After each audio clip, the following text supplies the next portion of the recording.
wetu Yesu Kristo.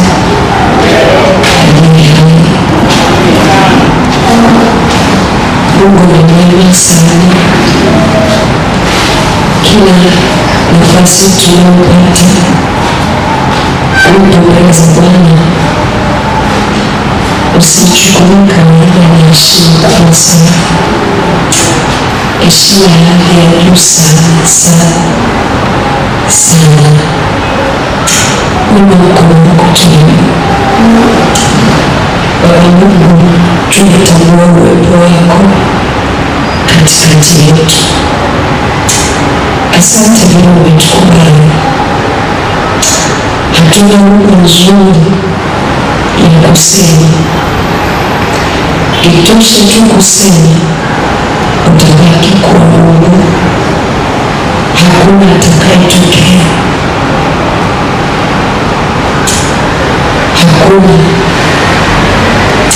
hakuna mbadala wako kabisa. Vitu vyote katika dunia hii vina experiment, lakini wewe kwa kweli hakuna. Wewe ni Mungu wa milele yote. Ndio maana ulipochungulia duniani ukamtazama mwanadamu mmoja alipoteza dhamana, ukamtoa mwanao wa pekee Yesu Kristo. Halafu ukasema kila anayemwamini anapata uzima wa milele, manake anakuwa kama wewe ulivyokuwa. Asante kwa upendo mkubwa kama huu. Asante Baba, pokea sifa na utukufu. Pigie tena Yesu makofi.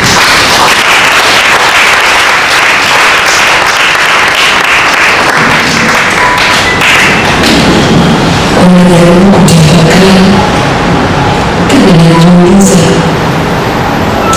hivi leo Yesu akisema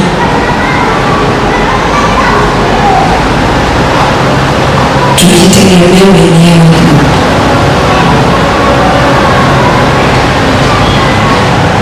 tunaweza kuishije? Sijui wewe mwenzangu, mimi mzuri na Yesu siwezi chochote. Yaani inawezekana lolote. Katafakari sana, nikasema kama sio Yesu. Nikamtafakari ndugu zangu wengi, rafiki zangu, ndugu zangu, dada zangu, kaka zangu. Nikaenda mbali sana, nikawatafakari wazazi wangu. Halafu nikajiona na mimi, eti mtu kama mimi Bwana ameniamini, amenipenda, amenipa heshima na kumbeba. Nikasema kwa kweli huwezi kuumaliza upendo wa Mungu kutafakari. Mungu hawezeki, achunguziki. Hebu thamini, jali, tafuta kwa bidii kumjua Mungu. Ukishamjua Mungu vizuri, utampa heshima ya hali ya juu sana. Anatisha sana. Tafuta maarifa sana kuhusu Mungu. Bwana asifiwe. Hivyo unaelewa kwamba Mungu aliyeko hapa yuko kwa watu ambao hata hawajamwamini bado yupo. Amekaa hivi anazuia mtenda dhambi mmoja asife kwenye dhambi. Amekaa anatangaza msamaha kabla mtu hajaongea na kusamehe. Mungu ni maajabu sana. Alafu yote yuko kila mahali. Alafu yote yuko hivi. Mimi ninaongea hapa, wewe umenyamaza kwenye kinywa chako usemi, lakini ndani yako unaongea. Yaani ninaongea, alafu na wewe unasema ni kweli kabisa, lakini sauti haitoki, lakini unaongea. Hebu angalia huu utaratibu wa Mungu wao. Mungu si anatisha sana. Mungu si ni wa maajabu. Mungu si achunguziki wana wa Mungu. Mungu ni mwepekee sana. Eti aliumba vitu kwa kutamka tu.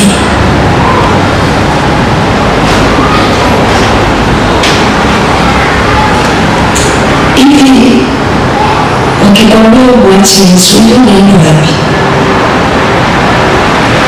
Yaani najua hatuna kwa kwenda. Hivi huyu Mungu aliyeumba pasipo kuumbwa, yaani yeye alikuwepo. Hivi unapotoka kwenye nira, imagine unaenda wapi?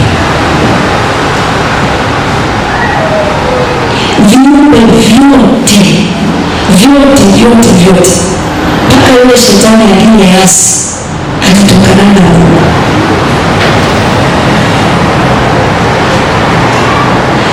Hebu umewahi kufikiria hili kitu kama mimi? Huwa napenda kusema mara nyingi tu, ili kati yetu hapa kuna mtu aliwahi kutuma barua ya maombi Mungu,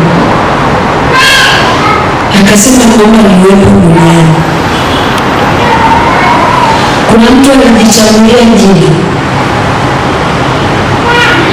Kuna mtu anajichagulia aina ya wazazi. Tutafute kumliona kwa kweli, ili tumpe heshima anayostahili kupewa. Hivi unajua ukija ibadani uko VIP, unaona hicho kitu? Yaani ukija ibadani, yaani wewe ni mtu wa maana sana. Yaani kama kuna kitu Mungu anakithamini ni wewe. Yaani unavyojiona, vyovyote ulivyo, vyovyote vile, vile unavyojichukulia wewe, vile unavyojitazama, lakini wewe ni mtu wa thamani sana, wa maana sana, wa pekee sana, haufanani na chochote. Unafanana na Baba yako wa mbinguni. Yesu,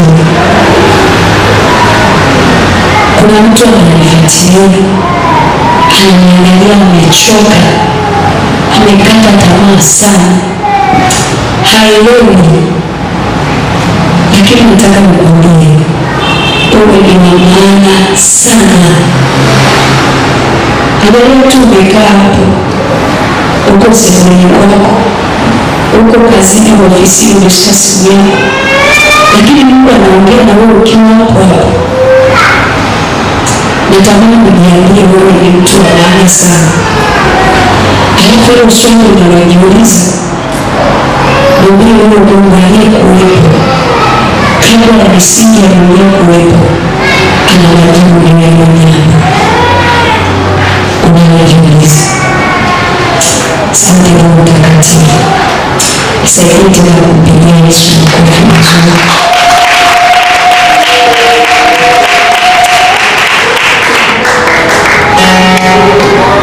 Tunaenda kasema nalifurahia waliponiambia tuwe ndani ya Bwana. Tunaendelea na somo letu zuri. Nitieni nira yangu mjifunze kwangu. Anachokiangalia, anaangalia kuna elimu nyingine ambayo imeingia kwenye fikra zako imeleta madhara na kusababisha matokeo yasiyo kusudiwa. Bwana asifiwe. Hebu najua hii duniani kwa ajili yetu wanadamu, najua hapo sisi tumewekwa tutawale. Sawa jamani? Sio tuishi duniani kama wakimbizi. Unanielewa mtu ile mtu unakaa unalala, unalala, mambo yaeti, unatafakari peke yako, halafu unakosa majibu. Sasa Mungu anakuangalia, yuko ndani yako. Sawa jamani? Ni vile tu ili akufikie ana kanuni. Bwana asifiwe. Ili akutendee, ili uishi yale maisha anayotamani, ana kanuni. Bwana asifiwe. Jamani, amina. Sasa ili ufikie kwenye vile viwango ambavyo anatamani, ana kanuni zake, na ili uzielewe zile kanuni lazima ujifunze, na mwalimu mzuri wa kukufundisha ni Yesu Kristo aliye hai. Amina. Ndio maana Yesu anasema jitieni nuru yangu. Hebu najua mstari wa 28 anaposema njooni kwangu ninyi wote msumbukao na wenye kulemewa na mizigo, anasema nami nitawapumzisha. Sawa jamani? Alafu anaongeza anasema jitieni nira yangu. Unaelewa hiyo kitu? Anasema mjifunze kwangu. Alafu anataja sifa zake kama mwalimu. Tunafahamu walimu wengine wanatandika viboko vya kutosha, wengine wana mbinu ambazo sio rafiki kwa mwanafunzi. Walimu wa kawaida. Sawa? Yesu anajaribu kumwangalia mwalimu shetani, vile ambavyo akiwa mwalimu kwako haupati matokeo yaliyokusudiwa, na bado ni mwalimu mkali. Umewahi kufikiria mtu anaenda kutafuta utajiri kwenye nguvu za giza? Umewahi kufikiria ukali wa shetani? Umewahi kufikiria mtu anaambiwa atoe mtoto wake kafara, lakini ni mwalimu? Hiyo ni taaluma yake, sio taaluma yake, ni mwalimu. Sawa jamani? Ni mwalimu. Umewahi kufikiria anavyolipiza mabaya kwako? Umewahi kufikiria vile ni mwalimu mbaya aliyejaa unafiki? Biblia inasema iko njia inayoonekana sawa machoni pa mtu, sawa, lakini mwisho wa ile njia nini? Ni mauti. Unaelewa? Sasa ile njia inayoonekana sawa machoni pa mtu na mwisho wake njia ya mauti inatoka kwa yule mwalimu mbaya ambaye ni shetani. Sio kama kuna mtu anaelewa. Yesu anajifunua kwetu, anasema mimi ndimi njia. Unaelewa? Manake alishaona kuna mitazamo mingine. Sawa jamani? Bwana asifiwe. Wana wa Mungu, haleluya. Mliopendwa na Yesu jamani, haleluya. Umewahi kuona, yaani sijui kama hapo unatafakari kwa kina vitu. Usisome neno ukapita. Mungu akinipa neema kesho, natamani tuwe na maombi na maombezi kwa habari ya Roho Mtakatifu, kwa sababu hiki tunachojifunza ili kiingie kwenye utendaji mzuri, lazima Roho Mtakatifu apewe maingilio, maana ndio tuliyepewa na Bwana Yesu Baba ya upya.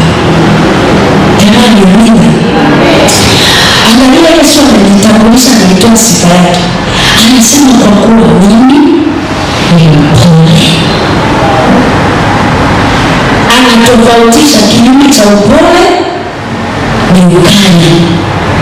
Anasema mimi si kama yule mwalimu mwingine anayeweza kusababisha maumivu kwenye maisha yako. Jamani, amina. Jamani, amina. Jamani, amina. Shetani ni nipe nikupe. Unaelewa hicho kitu? Shetani anatangaza biashara, anaifundisha biashara yake, anaileta kama taaluma kwamba lakini ni biashara. Ukikubali biashara yake, anakupatia, alafu unampa nafsi yako. Unaelewa hicho kitu? Shetani ni mwalimu anayepambana kuhakikisha anakutoa kwenye nira ya Kristo Yesu, unapoweza kujifunza na ukapata raha nafsini. Unataka ukawahi kufanya kitu kwenye nsoma tu, yaani bila matatizo ukawa unakifanya, lakini baadaye unakosa amani. Ni kizuri, labda ni kazi, ni pesa, umetumia janja ukapata pesa za kutosha, halafu ukakosa amani moyoni mwako.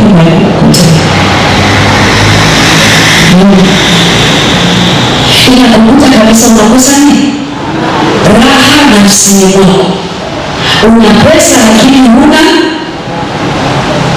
Ndio zile njia zinazoonekana sawa machoni pa mtu, lakini mwisho wake ni mauti. Leo nimepigiwa simu moja kutoka Njombe. Mama mmoja akanipigia akaniambia, tumishi wa Mungu tafadhali, kuna familia moja imeingia kwenye shida kubwa sana.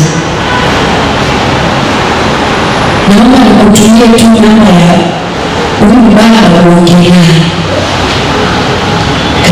Akatuma namba, nikampigia yule baba. Yule baba akaongea kwa uchungu sana, akaeleza vile walivyo na mali na mke wake. Bwana amewabariki tena, wameokoka na Bwana akawabariki, lakini mmoja wao akavua nia, vile vitu hawavifurahii. Ndoa imekuwa ni moto. Baba akaona isiwe kesi.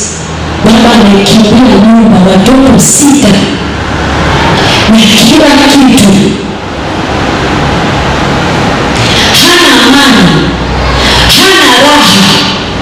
Lakini nilipowasikiliza, nikampigia yule baba peke yake, baadaye nikamsikiliza na mama, nikaja nikagundua kuna mwalimu mmoja ambaye sio mpole, alipeleka biashara akawafundisha jambo, lakini matokeo yake yameleta mauti ya ndoa.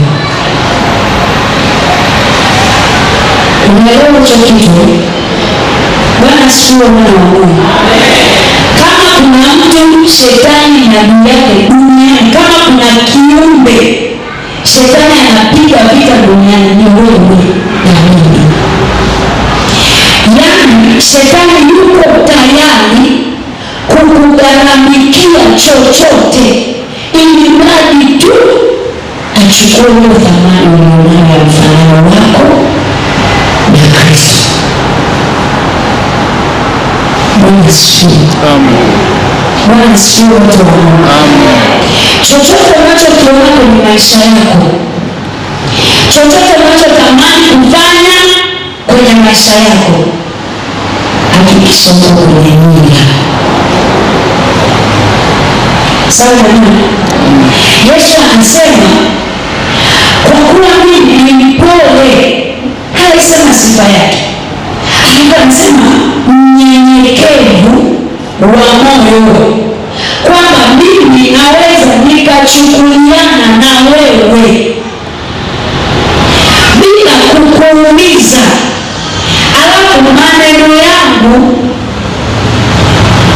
ni mepesi mno, sio ya kuumiza, hayana makali, yatakusaidia hatua kwa hatua.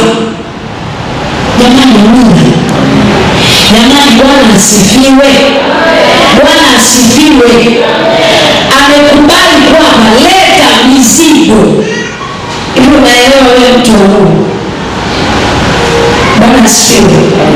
Nilikuwa natafakari sana kwa nikasema jamani, maisha ya mwanadamu hayana raha kwa sababu ya kazi nzuri wala chochote kile ambacho kwenye macho kinaonekana kizuri.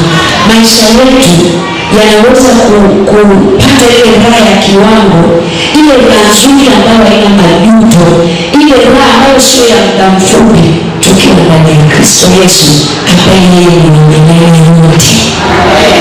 Jamani amina.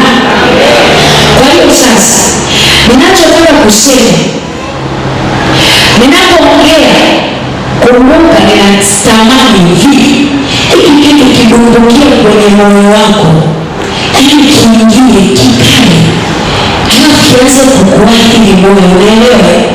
Yaani kitu cha kimungu kiuathiri moyo wako, wewe uathirike na Mungu, wewe unaathirika na Mungu. Yaani mtu akimwona za kwa kweli huyu ameathirika na Mungu, yaani ni Mungu mtupu. Jamani amina. Jamani haleluya. Na cha maana niki hapa, ukikubali kuvaa nira ya Kristo, manake mambo yako yote Yesu ameyabeba. Sawa jamani? Hicho ndio cha maana. Kwenye kitabu cha waraka wa kwanza wa Petro, ile sura ya 5 mstari wa 7, anasema huku mkimtwika yeye fadhaa zenu zote, kwa kuwa yeye hujishughulisha sana na nini? Na ndio maana anasema njooni kwangu ninyi nyote msumbukao na wenye kulemewa na mizigo, mtwike fadhaa zako zote, alafu taratibu unanyenyekea chini ya mkono wake ulio hodari, unaendelea kujifunza hatua kwa hatua. Kusudi kubwa la Mungu ni uishi maisha ya furaha ukiwa duniani, lakini hatua zako zitembee mpaka ufikie hatima iliyo njema ya kumuona Bwana. Jamani amina. Bwana asifiwe. Sasa nilikuwa ninajaribu kusema vile tunavyotakiwa kuwa. Sawa jamani? Sasa jana nilikuwa ninaongea kwamba huyu Yesu ni nani. Bwana asifiwe. Wengine ukimuuliza Yesu ni nani, anasema Yesu ni mwana wa Mungu. Amemaliza hapo. Yesu ni nani? Anasema alitukomboa. Lakini kuna kile kina ambacho mtu anakuwa bado hajaelewa, kilichopo katika Kristo Yesu. Jana tulisoma kitabu cha Waefeso Kitabu cha Waefeso sura ya kwanza, nikaongea kitu, nikakiongea kipengele cha kwanza kutoka hapo. Nisoma mstari wa 3. Atukuzwe Mungu Baba wa Bwana wetu Yesu Kristo, aliyetubariki kwa baraka zote za rohoni katika ulimwengu wa roho ndani yake Kristo, kama vile alivyotuchagua katika yeye kabla ya kuwepo misingi ya ulimwengu, ili tuwe watakatifu, watu wasio na hatia mbele zake katika upendo. Kwenye mstari wa 4 unaweza ukaangalia kitu sawa. Unaweza ukaangalia Mungu alipokuwa anatuchagua sisi sawa, alipotuumba kwa mfano wake, alikuwa amekusudia tuishi maisha matakatifu. Sawa jamani? Bwana asifiwe. Anasema kama vile alivyotuchagua katika yeye kabla ya kuwekwa misingi ya ulimwengu, ili tuwe watakatifu, watu wasiokuwa na hatia mbele zake katika pendo. Tunafahamu kwamba ili upokee zile pakeji zako, sawa jamani, ili ufalme wa Mungu utambue, lazima maisha yako yawe matakatifu. Na hicho ndicho kitu pekee ambacho Mungu alikitazama. Mwanadamu alipoasi akapoteza zile baraka, vile viwango vya utakatifu, akapoteza sifa ya kuwa mwana wa Mungu. Bwana asifiwe. Bwana asifiwe. Kwa hiyo mwanadamu akapoteza zile sifa za kupokea vitu kutoka kwa Mungu. Unafahamu, jioni ya jua kupunga, Mungu alikuwa akishuka bustanini.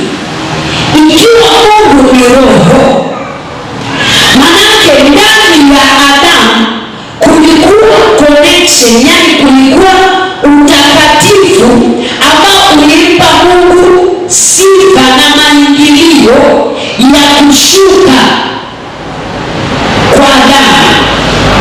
Sawa jamani? Bwana asifiwe. Na ndipo huyu Adamu alikuwa na ule utukufu. Angalia kilichotokea baada ya dhambi, baada ya kutokea yule mwalimu ambaye taaluma yake imebeba hatima ya mauti kwenye maisha ya mwanadamu.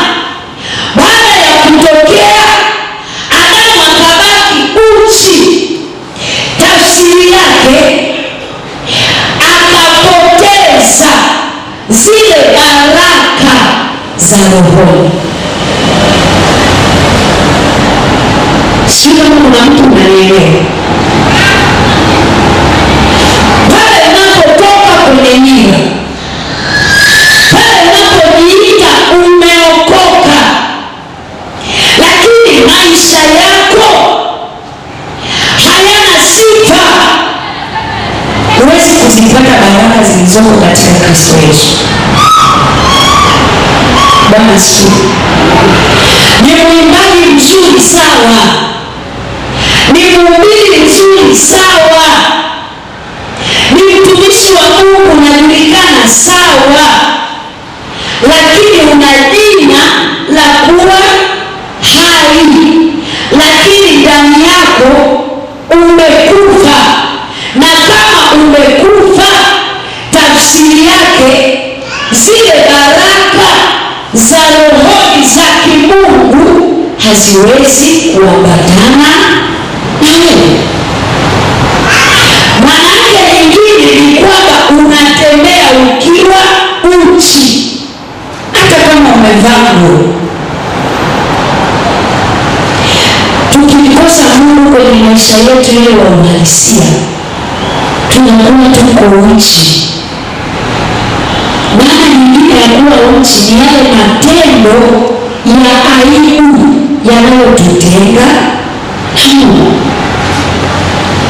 Ikiwa Mungu ndio ameumba kila kitu, ikiwa Mungu alikuwepo kabla yangu mimi na wewe, ikiwa Mungu ni yote ndani ya yote, uwe na uhakika baraka zako zina yeye.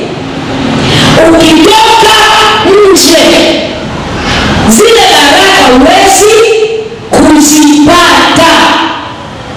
Leo tunahangaika, tunatafuta ishara na miujiza, tunazunguka huku na huku, tunakimbia kimbia, tunatangatanga huku na huku. Kwa nini? Kwa sababu tu tumepoteza zile baraka za Mungu za Mungu. Sasa Mungu anapokichungulia kitu cha namna hiyo, anaangalia mahangaiko, anaangalia mateso, alafu haangalii leo, anaiangalia na kesho yako. Anaona vile huyu mwalimu wa uongo anapokudanganya na bado upo kanisani. Mungu akikutazama anaona mwanangu anajidanganya mwenyewe, maana yeye haliakili, kwa sababu apandacho mtu ndicho atakachovuna. Ukipanda uharibifu utavuna uharibifu. Akiziona hizo dalili, ndipo analiachia neno ambalo likurudishe kwenye ile nafasi ya kuambatana na Yesu, ili uwe salama na yale ambayo unayataka yadhihirike kwenye maisha yako uyapate katika Kristo Yesu. Jamani, amina. Jamani, haleluya. Kwa hiyo kupitia Yesu Mungu akaitazama dunia hata kabla mimi na wewe hatujakuwepo. Kupitia anguko la mwanadamu, Mungu akaona sasa amtoe mwanaye wa pekee Yesu Kristo aje atuunganishe tena sisi na yeye. Maana tunapoungana na Mungu moja kwa moja tunaungana na zile baraka ambazo ni za kwetu, zile baraka za kiroho. Ndio maana jana nikakwambia, anayelikubali hili neno, anayelipokea hili neno kwenye maisha yake, yajayo yanafurahisha. Jamani, amina. Jamani, haleluya. Unapolipokea hili neno la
asifiwe.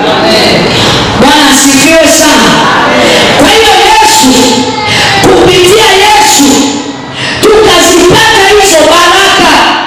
Ninapoamua kuambatana na Yesu, ninapoamua kumtazama Yesu, ninapoamua kumtazama msalaba, ninapoamua kutaka kujifunza kwa habari ya nafasi yangu, nikamtumia Yesu awe mwalimu wangu na mimi kuwa mwanafunzi wake, na kuambia ni lazima niyaelewe yote, na yanatoka kule rohoni yanakuja kwangu. Ninazipenda hizi baraka za rohoni, ni zaidi ya miili yetu tunayoiona, ni zaidi ya vitu vyote tunavyoviona. Baraka hizi za rohoni ni ile nguvu ya upatanisho iliyoko kati yetu sisi na Mungu kupitia Yesu Kristo aliye hai. Kwa hiyo ninapoamua kutembea kwenye nira, maana yake ni kwamba ninajipatanisha pamoja na Mungu, na ninapopatana na Mungu, maana yake yale yote ambayo Bwana aliyakusudia kwenye maisha yangu yanakuwa ni ya kwangu. Watu wakinitazama wanaanza kumwona Mungu yule aliyekuwa anashuka kwa Adamu bustanini, anaenda anampa maelekezo. Ile nafasi ya kutawala inageuka kwenye maisha yangu na inaanza kuonekana macho kwa macho. Ile hekima itokanayo na Bwana ghafla inaanza kuonekana ndani yangu. Ninapotembea, ninatembea katika njia ya Bwana aliye hai. Ninapoongea, ninaiongea hekima ya Bwana, maana ninapokuwa na Bwana maisha yangu yako salama. Bwana asifiwe. Sio unaelewa vile tunapenda pokea kukisia baraka za rohoni, unaona hazitoshi, ila ukisema nimegani, ukisema ni kazi, watu wanakuwa na mabasha yaliyobeba siri zao, kwa sababu kumetangazwa unatafuta nini? Kazi. Lakini nataka nikwambie hizi baraka za roho ni madhihirisho ya Mungu kwenye maisha yetu. Unapozipokea hizi, unapata funguo za kufungua maisha yako. Jamani, amina. Jamani, haleluya. Jamani, amina. Lazima tuwe waangalifu sana, wana wa Mungu. Sijui hata niongee nini jamani. Ninachokitamani nafikiri ni sauti ya Mungu. Baraka za rohoni zinamhusisha Mungu na mwanadamu, zinazoweka mahusiano mazuri kati yako wewe na Mungu. Hebu imagine ukikosana na bosi kazini,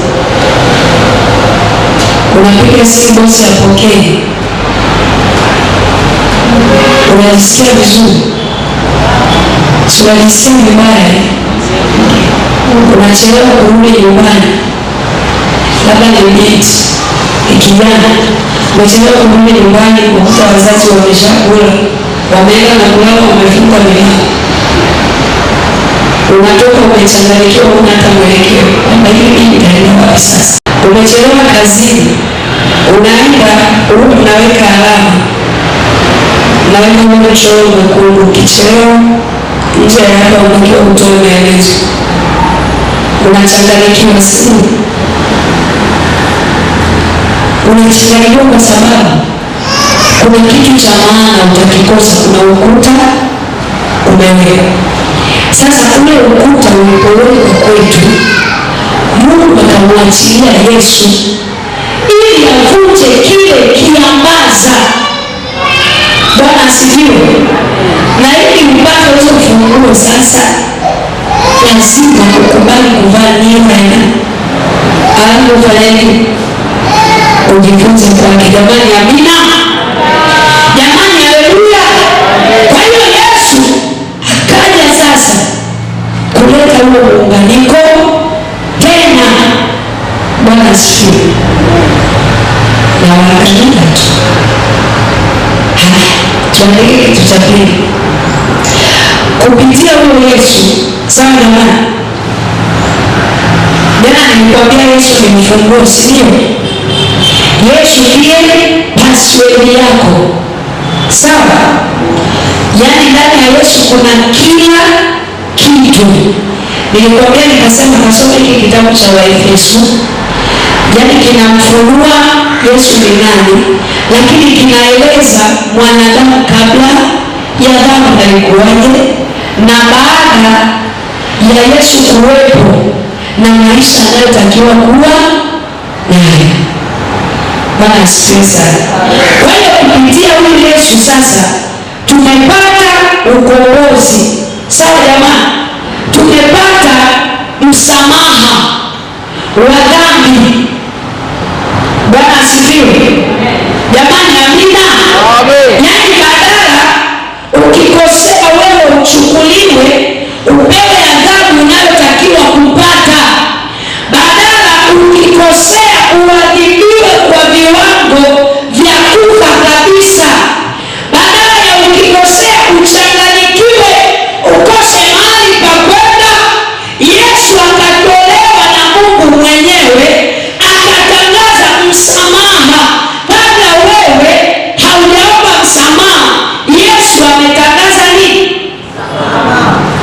Bwana asifiwe.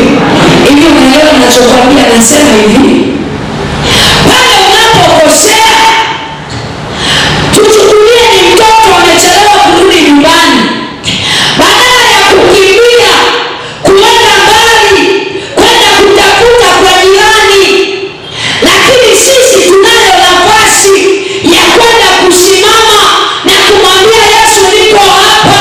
Unapoenda kwa Yesu, manake Yesu anafanyika mpatanishi kati yako wewe na Mungu. Jamani, amina. Pale unapopoteza haki zako za msingi, tulipotenda dhambi tulikosa haki tukahesabiwa hatia, tulipovua nira ya Kristo tulikosa haki tukahesabiwa hatia, lakini kwa ajili ya Kristo Yesu tumehesabiwa haki tena. Kupitia Yesu ninahesabiwa haki, hata kama niko kwenye makosa. Siakimbii dhambi, simkimbii Mungu, badala yake kupitia Yesu nenda namwambia Yesu, kupitia damu yako naomba unisamehe, na ninapojipeleka kwa Bwana, Bwana ameshatangaza msamaha. Jamani, amina. Jamani, haleluya. Si unaelewa wewe mtu wa Mungu? Yaani tumeshatangaziwa msamaha. Mimi ninapenda hapo tu, tumetangaziwa msamaha. Nikijikwaa haraka ninarudi, na cha maana nini? Anasema kumbuka ni wapi ulipovulia nira, alafu ukatubu. Manake Yesu ndiye njia, ameonekana kwetu kama njia.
mauti iliingia ndani yangu, maana kazi ya adui ni kuharibu na kuchinja.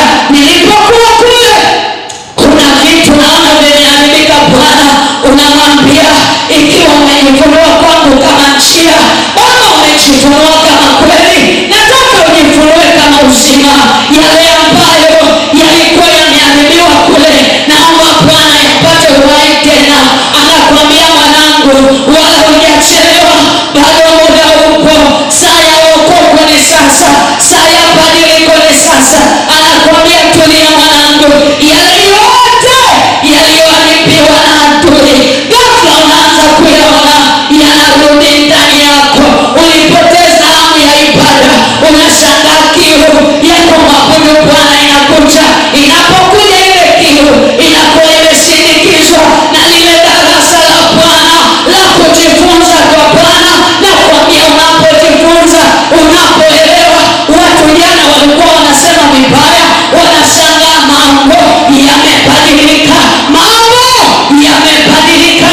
Maana umeruhusu Yesu akufundishe, umeruhusu afanyike kweli kwako, umeruhusu awe uzima kwako. Umemwambia Bwana, ile njia ilikuwa inafaa machoni pangu mwenyewe, lakini Bwana naona ninakuelekea kule sio kuzuri, bado nimerudi kwako. Na kuambia, wana wa Mungu, lazima mambo yabadilike, lazima mambo yabadilike. Yesu ni mwana wa mabadiliko. Alipokuja duniani mambo yalibadilika. Tulikuwa tunaitwa watumwa, lakini si watumwa tena. Mambo yalibadilika. Aliposema tu imekwisha, na kuambia pale pale kufunga na kufungua, mambo yakabadilika. Yesu ni mwana mageuzi.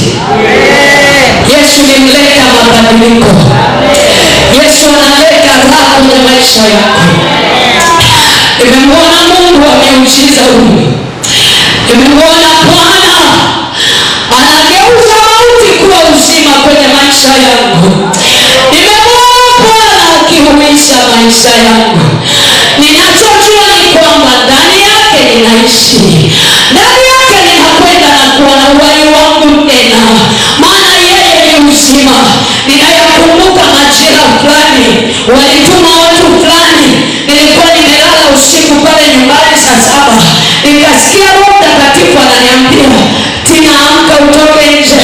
Nikaa ninabishana na ile sauti, nikasema siwezi kutoka nje. Na kuambia, akaniambia nenda.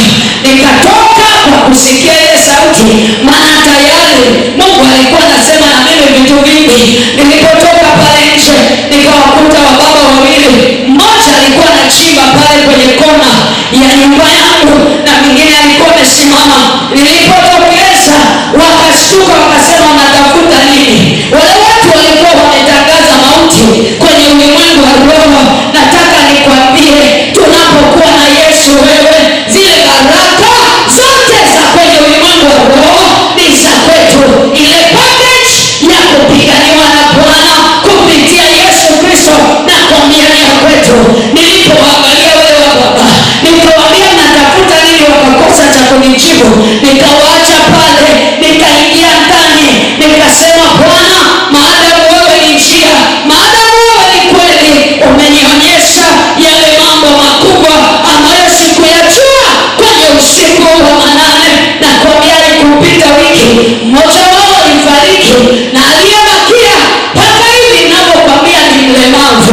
Yesu anapoingia mahali kwa mtoto wake, na kuambia, haupigani wewe mwenyewe, hautafuti vitu mwenyewe, anatafuta kwa ajili yako, anapigana badala yako, anajitetea mwenyewe, anajitosheleza. Yesu hahitaji kisaidizi. Nimemwona ananitetea. Kula masanda rabababosakaya na mokaya. Yesu ni Bwana. Dhamira yake mwana wa Mungu, utakuwa salama kwenye maisha ya sasa. Atakupa kila kitu. Yesu ni mlango wewe. Yesu ni mlango wa kondoo. Anajitambulisha kwenye Yohana ile sura ya 8:12. Anasema, mimi ni nuru ya ulimwengu. akasema, anifuataye mimi hatakwenda gizani kamwe, haishiapo peke yake, anasema bali atakuwa na uzima wa milele. Jamani, haleluya! Jamani, haleluya! Jamani, haleluya! Haleluya, haleluya! Ninampenda sana Yesu. Ndani yake tumepata msamaha, ndani yake tumekombolewa. Alafu hatuiti watumwa tena, anatuita rafiki zake, na kwa sababu ni rafiki zake anatupa vile vitu kama vya rafiki yake wa karibu. Haleluya!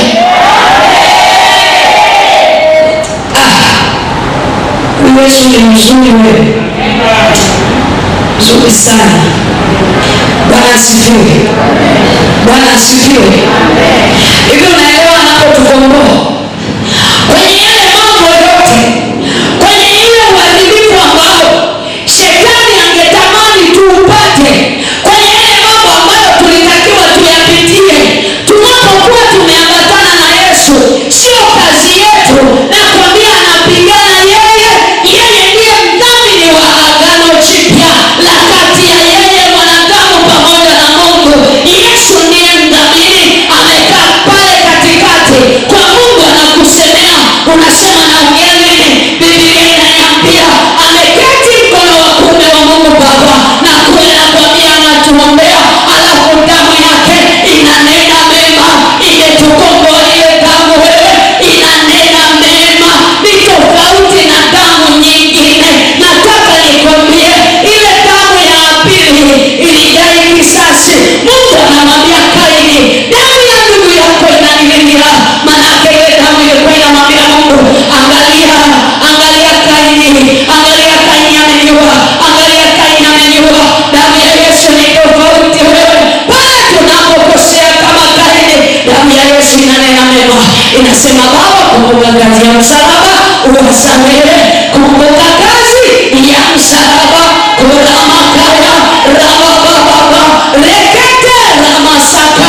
Hata jioni ya leo Bwana kumbuke kazi ya msalaba, akutendee mema, akutendee mema, aachilie neema, aachilie baraka.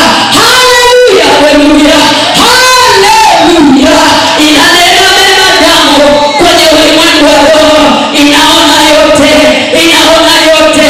Nilikuwa mahali wiki za nyuma zilizopita, nikiwa pale hotelini, nilikuwa natoka kwenye chumba changu, nikawa ninashuka floor ya chini, ghafla kwenye korido nikakutana na lijito fulani hivi, libaba fulani linene sana, alafu lilikuwa linanukia marashi sana, mpaka nikaanza kuhisi kupaliwa. Nilipotoka kuliangalia, likaniangalia, alafu nikaingia chumba cha pili. Ndani yangu niliogopa, nikaona kile kitu sio cha kawaida. Nikashuka kule chini, nikaenda nikawauliza wahudumu, nikasema leo kule juu kuna watu. Wakasema madam, walikuwa wananiita mchungaji wale wahudumu, wakasema mchungaji, leo ile floor ya kule iko peke yako, uko tu mwenyewe, kwa hiyo utakuwa na utulivu wa kutosha. Nikagundua kwamba kile kitu sio cha kawaida na ni jambo la kiroho, lakini kupitia Yesu baraka zote za rohoni ni za kwangu kwa jina la Yesu. Nikitaka kuingia rohoni, password wangu ni Yesu. Kala masaka ya tolama, nikagundua hapa kuna vita, nikaanza kupanda mdogo mdogo, nikaanza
utafunguliwa, na kila ulimi utakaoinuka juu yako nitaugeuza kuwa mkosa. Nikasema huyu adui yangu kwenye ulimwengu wa roho, kwa sababu ninayo kodi ya Kristo, ninajua amegeuzwa kuwa mkosa, na kwa sababu ni mkosa, kazi yangu sio kupigana naye. Bwana aliye mhukumu wa haki atapigana badala yangu. Bwana asifiwe. Nikiwa ninalewa leo, hali ikawa mbaya, nikashuka, nikaanza kutambaa, natamani niingie bafuni nikafungua angalau maji, maana siwezi kupiga kelele, hakuna mtu anayeniangalia. Nikiwa nimekaa nikatafuta remote ya AC, nikawasha kidogo, nikaanza kuona kama angalau napata nafuu, lakini kufunga na kufungua nikashangaa ile hali imetoweka kabisa. Nikasema ameingia mdhamini wa kwenye ulimwengu wa roho. Kodi ya kuingia kwenye ulimwengu wa roho ni Yesu. Baraka zetu zinatoka rohoni zikadhihirika mwilini. Yesu alipigana badala yangu. Kwa masaka, kupitia damu ya Yesu tumepata ukombozi. Tunapona kutoka kwenye mabaya. Wewe sio dhambi peke yake, wanapokaa vikao kwa ajili yetu, yuko kule rohoni anaona, na mimi akinitazama niko kwenye damu yake, na ile damu yake inaninenea mema. Kola masakaya na baba Yesu akanitunza mpaka leo niko hapa, niko salama kwa neema ya Mungu. Jamani, haleluya! Jamani, amina. Nasema kupitia Yesu tumepata ukombozi na masamaha ya dhambi. Nataka nikusisitize mwana wa Mungu, unapokosea usikimbie, nenda msalabani. Ameinuliwa kama nyoka wa shaba, anayetazama na kwambia anakuwa salama. Oh, Yesu ni nyoka wa shaba. Yesu ni nyoka wa shaba, anaondoa zile sumu zote za yule nyoka mwingine ambaye ni adui Shetani. Nasema hivi, kwa kupigwa kwa Yesu sisi tumepona. Nasema hivi, ile damu na maji vilivyomtoka Yesu, mimi na wewe tumepona. Nasema hivi, ule mkuki ubavuni kwa Yesu, mimi na wewe tumepona. Nasema hivi, ile taji ya miba tumepata ukombozi na masamaha ya dhambi. Hatuna haja ya kukimbia tena.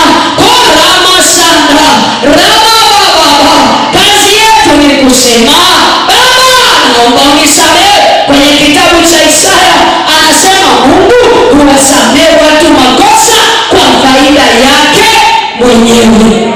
Amen. Hiyo password ukishindwa kuitumia basi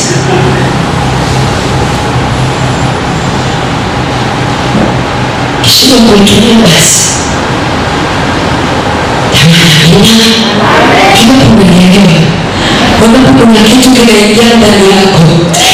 Yaani mimi ninatamani wote tuwe majasusi. Yaani Shetani akikutazama anasema hili ni jasusi la mbinguni. Kuna mahali nilienda kule Njombe, nilipofika usiku nimelala, nikashangaa nimekuja ni jamaa. Kesho ninapomalizia nitakushuhudia ile jioni. Nikaja ni jamaa, vilikuwa kama vibaba vingapi, vinaniambia ni nani aliyekwambia uje na hapa?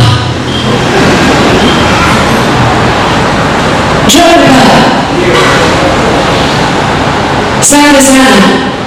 Wamesema tunakufuatilia, nimewaona. Kuwabariki sana. Wakaniambia wema jamaa, sio na nimelala, niko macho na sijui nahisi silaha yako kubwa ni hizo vumbi hizo, naona ndo mpango mkakati siku hizi. Walileta hilo vumbi, nikachukua maji ya kunywa, nikasema ninywe maji, na kunywa maji, ile kopo likadondoka chini ya kitanda. Bahati mbaya nilifanya hiyo, nimechukua kopo nilivuta mkono chini ya kitanda. Nikasema nani ananivuta huko chini ya kitanda, piga nikupige.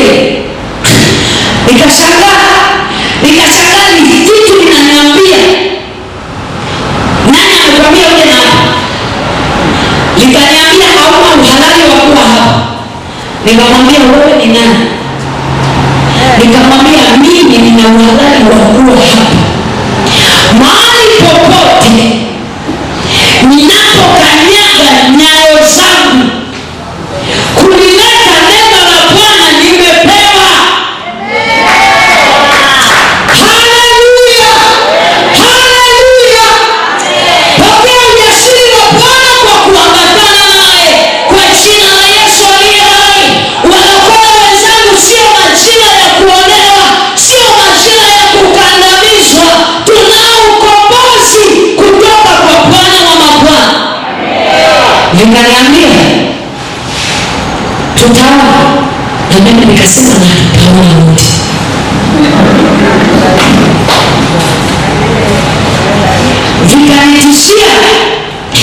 Vikanitishia, nikatoka pale kitandani, nikashuka nikaenda kukaa kwenye kiti mezani, nikainama chini ya kitanda, sioni chochote. Nikasema haya majamaa yanaongea, nasikia sauti lakini siyaoni. Nikasema kwa jina la Yesu aliye hai, na hapo uzuri wake, lile darasa la Yesu lilivyo zuri, anaposema mjifunze kwangu, nilipofika tu kwenye kile kijiji, akaanza kunifundisha imani kutoka kwa wale wapelelezi. Ananiambia unawakumbuka wale wapelelezi walipotumwa wakapelelezi, ile yote ilikuwa ni ya Kongo, ilikuwa ya kwao, lakini walipojiona kama panzi ndipo walipoona. Akasema usije ukajaribu kujiona kama panzi ukiwa hapa.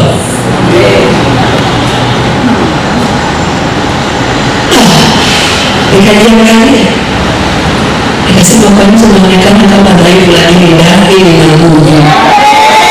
Jamani, haleluya, jamani, haleluya. Nikakemea na nikalala. Wakasema kile kijiji mtu akihubiri mkutano hawajawahi kuokoka na watu hawahudhurii. Nikasema sitembelee historia na aliyeshindwa. Mimi ninaye Bwana anayechanja mbuga kwa mbuga, mtaa kwa mtaa, na neno lake ni kila mahali. Nikasema sitaogopa, maana niko pamoja na Bwana, na sio mimi ninayesema, ni Bwana anayesema.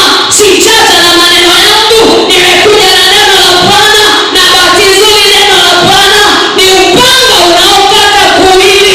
Nikasema miungu yote kwa jina la Yesu. Jina la Yesu ni password yako wewe. Jina la Yesu ni kodi wewe. Kola mayanda ramakaya kolama. Nikapiga injili na watu wakaokoka, na kule tena nimepigiwa simu miezi miwili iliyopita. Nilimwombea mama mmoja, walisema hapati mtoto. Nikamwambia nikirudi Sumbawanga unipigie simu. Nikamuuliza mzunguko wake, maana Mungu huwa anaenda kwa utaratibu. Aliponiambia hiyo siku, nikamwambia ikifika hiyo siku nipigie. Kale kama kakanipigia kakiwa na mume wake. Nikasema mwambie mume wako aweke mkono wake kwenye tumbo lako.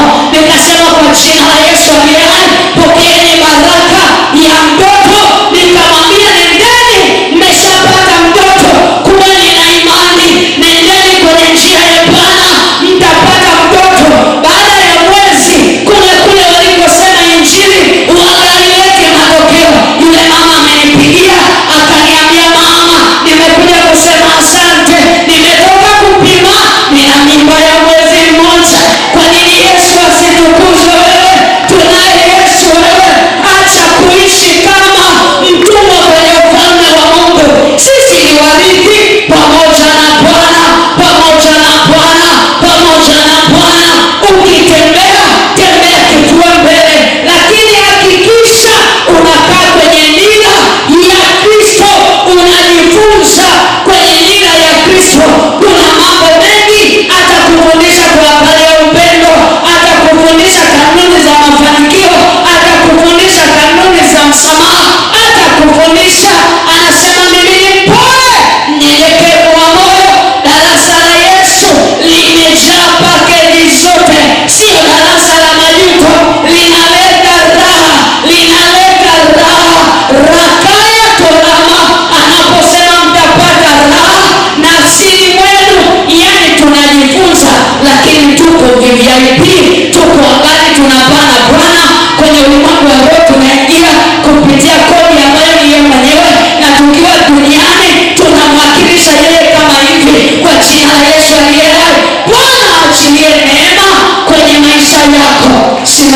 mahali ulipo. Yesu ni mzuri. Yesu ni mzuri. Nilikuwa nasoma leo siri zilizoko katika Kristo Yesu. Mpaka nilikuwa nasema sasa Mungu nikienda kuhubiri naanzia wapi niishie wapi? Kuna vitu ni vingi vinaleta raha.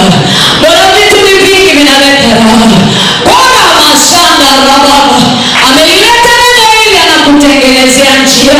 Anakutengenezea njia kwa ajili yako. Tumoja imbe na mimi wimbo huu ambao unasema najua Bwana anatengeneza njia kwa ajili yangu.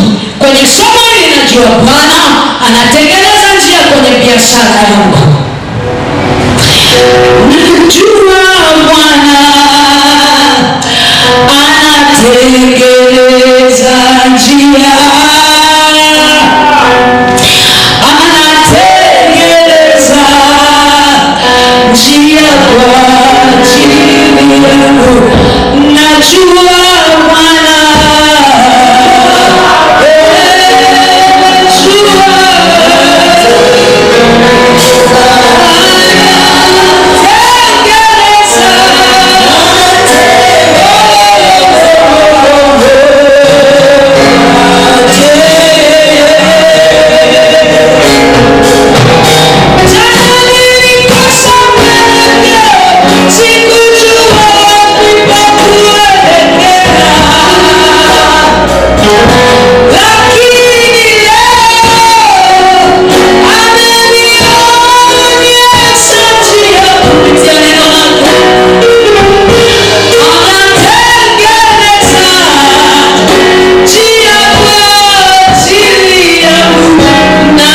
Bwana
Baba, asante kwa ajili ya jioni